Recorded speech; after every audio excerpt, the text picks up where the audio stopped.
Hello everyone, welcome to today's Dvar Torah and Sermon.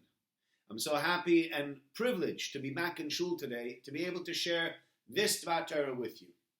I'd like to start today by wishing Mazel Tov to Stephen and Miriam Landis on the Bar Mitzvah of their son Toby. We had a Zoom Bar Mitzvah yesterday. Yes, it was markedly different, but it was also very, very special, and the Bar Mitzvah would have been this week, in Shul on Shabbos. I'd like to wish them Mazel Tov on that. One of the questions that have been asked many times by people is how can we be happy during these times? How is it possible to remain positive and to be happy during the times of Corona? We're home. Yes, the lockdown has come down a little bit, but not really that much. People are going back to business, but they have to keep social distancing. A lot of people are still stuck at home. Families are not together. It is quite difficult. And so the question that many people are struggling with is this some kind of curse for us? How do we deal with this? What are we supposed to do? And how are we supposed to react to this? And I think one of the things that we can see in this week's Sedra, the second Sedra of the two of this week's Sedras, we have Behar, which speaks about Shemitah, Yovel, and halachas going on with slaves and selling land. And then we get to Bechukosai. Bechukosai speaks about the blessings and the curses. The blessings that the Jewish people are going to get, and the curses that they're going to get if they, respectively, either listen or don't listen to the mitzvahs that Hashem has given them. And you look at the curses and you read through the hardships that people have gone through. And you read them and you can see that so many of these things are things that have actually come true in the Holocaust, during the Inquisition, at the time of the destruction of the Beis Hamikdash. Terrible tragedies befell the Jewish people. And whilst it is true that so many people are going through hardships, they're not tragedies.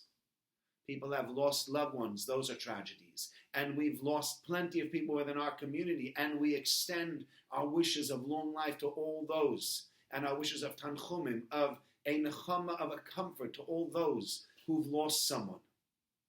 But in general, most people have not been through tragedies. Things have been difficult. Things haven't been easy. They've not been able to work. They maybe been furloughed. Financially might have been hard. It might be hard at home with the children. But they're not curses.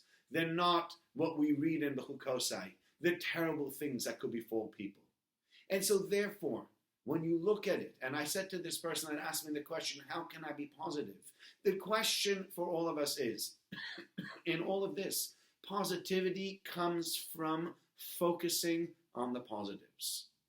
So whilst it's been very difficult for us to homeschool our children, it's also been a privilege to be able to be involved in the day-to-day schooling of them, sitting with them and going through their maths homework in a way that we wouldn't have normally done had they just gotten the homework in school. Going through their sheets with them, watching them do the teleconferences or the Zoom conferences, or watching them learn. The time that we've spent together as a family, much more so than we would have spent had we not had this coronavirus. The closeness that's created, the ideas that people have been able to come up with to connect with each other. Just this week, Hatzalah did a special telethon to be able to bring money together for Hatzalah, and they brought together $15 million worldwide from all sorts of people, because people are willing to give, and people want to be involved, and people want to find initiatives to be out there for other people.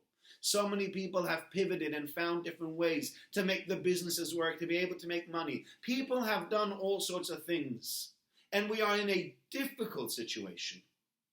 But I don't believe we're going through a curse right now. And when you are in a difficult situation, what you need to do is to try to find the silver lining. What you need to do is to try to find the positive thing that you can see within whatever is going on. Find something positive. And if it's hard, start looking harder. You will find positivity somewhere. And then start focusing on that positive. Start focusing on your blessings, not on your curses. Start focusing on the positive and not on the negative.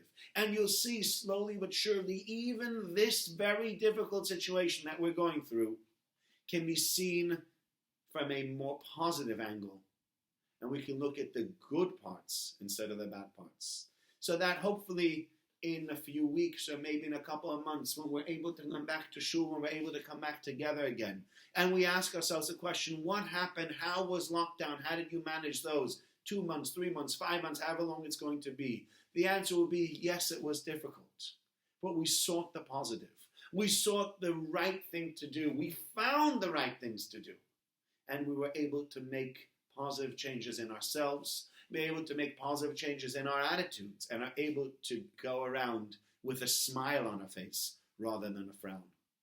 Smile at other people, add positivity to other people, add positivity to your own life, and you will see that this situation of Corona will become a situation where you look back, and yes, you'll think it was difficult, but no, it was not a curse. It was nevertheless still a blessing. Wishing you all a very good Shabbos and looking forward to seeing you again soon, healthy, here in Shul, together with everybody else. Have a good Shabbos.